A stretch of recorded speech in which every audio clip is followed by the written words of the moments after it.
যে রাজনীতির প্রতি মানুষের মন উঠে গেছে।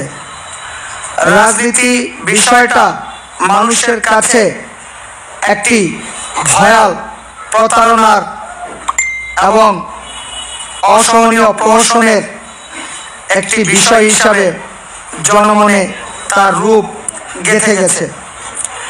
এই ধারা থেকে আমাদের তরুণ প্রজন্ম মুক্ত বুদ্ধি, সুস্থ চিন্তা এবং দেশপ্রেমের ঝর্ণাধারা নিয়ে যারা এগিয়ে যাবেন, দেশকে গড়বেন, তাদের মাঝেও একটা বীতস্পৃহ মনোভাব তৈরি হয়েছিল।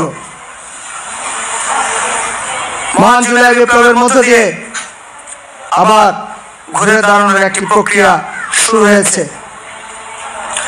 আমরা অতীতের সময়গুলিতে দেখেছি অত্যন্ত দুঃখজনকভাবে যে রাজনীতি দিয়ে রাজনীতিকে মোকাবেলা না করে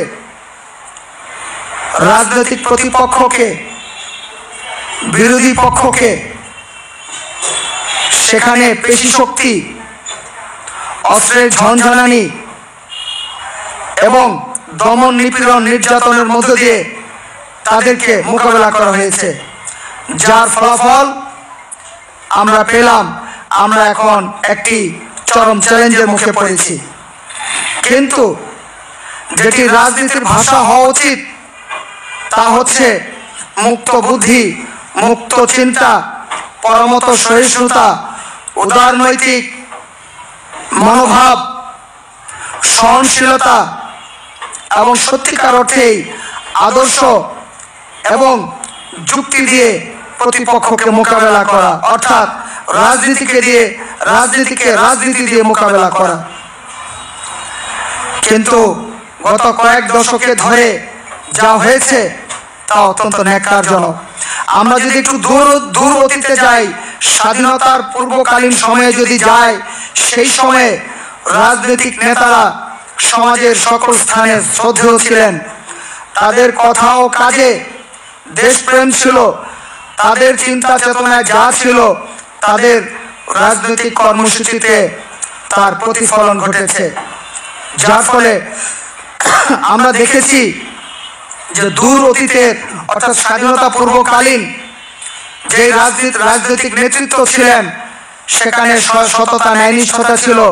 রাজনীতিকে ঢালাওভাবে, যথেচ্ছভাবে স্বার্থসিদ্ধি, অর্থ কামানোর হাতিয়ার হিসাবে ব্যবহার করা হয় নাই। কিন্তু স্বাধীনতা পরবর্তী সময়কালে ধীরে ধীরে গত 5 দশকে যা হয়েছে তা নিয়ে নতুন করে কিছু বলা নাই।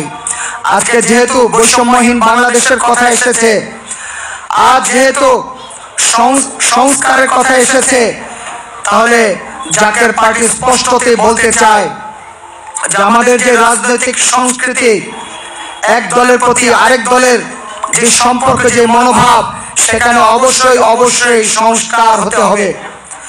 রাজনৈতিক সংস্কৃতির গুণগত পরিবর্তন সাধন করতে হবে। আরেক দলের মতকে রাজনৈতিকভাবে মোকাবেলা না করে দমন, নিপীড়নের মাধ্যমে তার প্রতি ঘৃণা, বিদ্বেষমূলক অপপ্রচার, তার প্রতি কটুবাক্য, তার প্রতি বল প্রয়োগ করা, শুধু তাই নয়, তার প্রতি জেল জুলুম, নির্যাতনের মধ্যে তাকে নির্যাতিত করা, এই অপধারার অবসান ঘটাতে হবে। তাহলে